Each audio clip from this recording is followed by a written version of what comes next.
Hello, Knights, and welcome back to Spiral Central. I'm your host, Cora. We've got a busy news week with a couple of unscheduled recurring events making their return to Haven, plus some important deadlines to keep on your radar. After that, we'll be sitting down with our first community guest here on the channel, so stick around for that.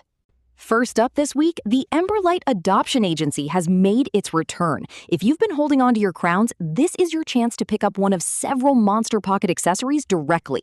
Chroma Whelp, Love Puppy, and Mewcat Monster Pockets are each priced at 175,000 crowns, while the Hop Timer Monster Pocket costs 250,000 crowns. The Emberlight Adoption Agency is a recurring event without a fixed schedule, so if you've had your eye on one of these companions, be sure to stop by and visit Nona while she's still around.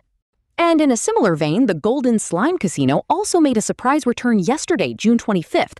As veteran players will know, the casino can once again appear while exploring the clockworks, giving players the chance to spend crowns or golden slime coins on the golden prize wheels for exclusive rewards.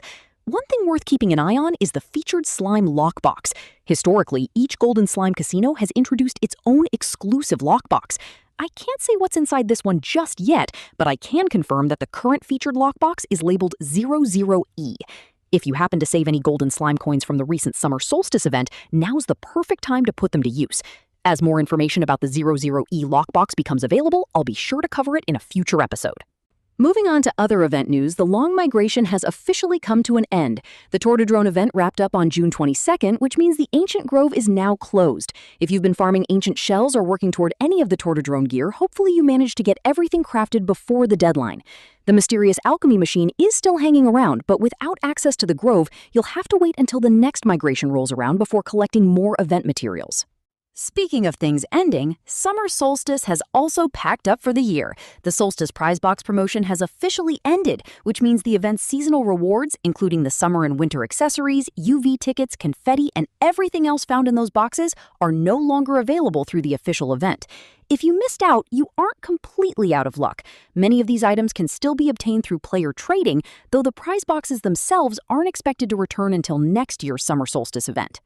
One thing that hasn't left just yet is the Gray Mark II prize box. The current promotion is scheduled to run until this Sunday, June 28th. So if you've had your eye on any of the gray costume pieces, Wolver Claws, Piggy Bankers, or the rare dark gray and gray feathered auras, just keep that deadline in the back of your mind.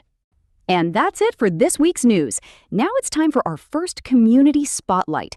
One of the things I want Spiral Central to be about is giving members of the community a chance to share their own perspectives. Today, I'm joined by Mr. K, better known as Phycermorph, for a conversation about his experience with Spiral Knights, the current state of the game, and where he hopes things go from here. Hello. I'm Mr. K, also known as Phycermorph, on YouTube and in-game. I make Spiral Knights videos, animations, and I occasionally live stream at least once a week, so you should check that out. It's pretty good. Welcome to the show. To kick things off, let's look back a bit. What originally got you hooked on the game? Half of it is its art style. The other half is its simplistic MMO ARPG style gameplay. And even as simplistic as it is, it's super fun and addictive. And it has a surprising amount of depth to it as well. I actually remember the first time I ever played was when it launched on the web browsers, and I played it for a little bit and then kind of forgot about it until years later when it finally released on Steam, and then from that point I was pretty much hooked. I think that's a big part of why so many people have stuck with Spiral Knights over the years. The art style has held up incredibly well, and the gameplay has a lot more depth than people often give it credit for. That actually brings me to my next question. We've seen some huge updates over the past year, from the 100% Forge success rate to the Crucible level editor. Out of everything Grey Havens has added recently, what do you think has had the biggest impact on players? I think the biggest update in terms of recent ones definitely is the Crucible editor update. Now, there was a level editor that's sort of been in the game with the older Spiral Spy, but with it now being integrated in-game, it definitely allows for everyone to have the ability to make fun, creative, and sometimes interesting levels. The other big one that's definitely helped out a lot is the Forged Ahead update. Yeah, that one was pretty sick. Now I don't have to grind 10 million hours for those crystals anymore. Those are both solid picks. One opens the door for more community creativity, and the other just makes the game a whole lot less frustrating to play. Speaking of the community, there's obviously been a lot of excitement around the revival lately. From your perspective, what's happening in Spiral Knights right now that you think more players should know about? Well, from at least the developer side, from Grey Havens, is that we're getting a lot of content that they wanted to add from previous years, and they're now starting to, I guess, implement a lot of the fixes and add more modernization to the game. A lot of it has been back end, sort of behind the scenes, but some of it has been, like, with the Forged Ahead update, some actual, like, really good positive quality of life changes. And for the community side, I've seen a lot, especially on YouTube, there's been a lot of newer players and even some older players returning with making some pretty good content on there. It really feels like the game is moving in a positive direction, and Grey Havens has been paying close attention to player feedback. So let me ask you this. If you could ask Grey Havens one question right now, what would it be? My biggest question for Grey Havens is, can we pretty please get a PvE level editor? Or at the very least, more tools in the Crucible editor? Pretty please? Pretty please? Here's hoping someone at Grey Havens heard that. For our last question, let's end on a positive note. Looking ahead, what are you most excited to see from Spiral Knights over the next year?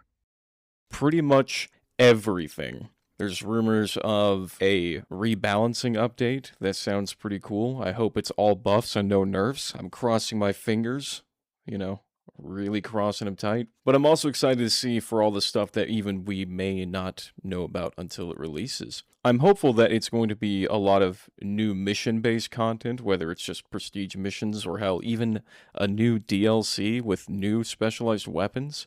That'd be awesome. But with the pace they've been adding, like, new content in, I'm not expecting anything anytime soon, and I get that they're a small team working on a pretty large game for a small team size, but at some point, I know we're going to get some more stuff, and honestly, I can't wait. I think that's a good place to leave it. There's definitely a lot to be optimistic about. Mr. K, thanks for taking the time to stop by and share your thoughts. I really appreciate it. Well, thanks for having me on and being a part of the show. I am quite hopeful for the future, and I think all of you should be as well. And don't just go support Grey Havens. You should also support the community. Anybody who's making art, music, animations, videos, whatever it is. Go show them some love. And then I'll see you all another time. Bye-bye. A huge thank you to Mr. K for taking the time to join us. If you enjoyed hearing his perspective, be sure to check out Phycermorph's channel for more Spiral Knights content. And as always, if there's a creator, guild leader, event organizer, or community member you'd like to see featured on a future episode of Spiral Central, let me know down in the comments. Thanks for watching, good luck out there in the Clockworks, and I'll see you next Friday.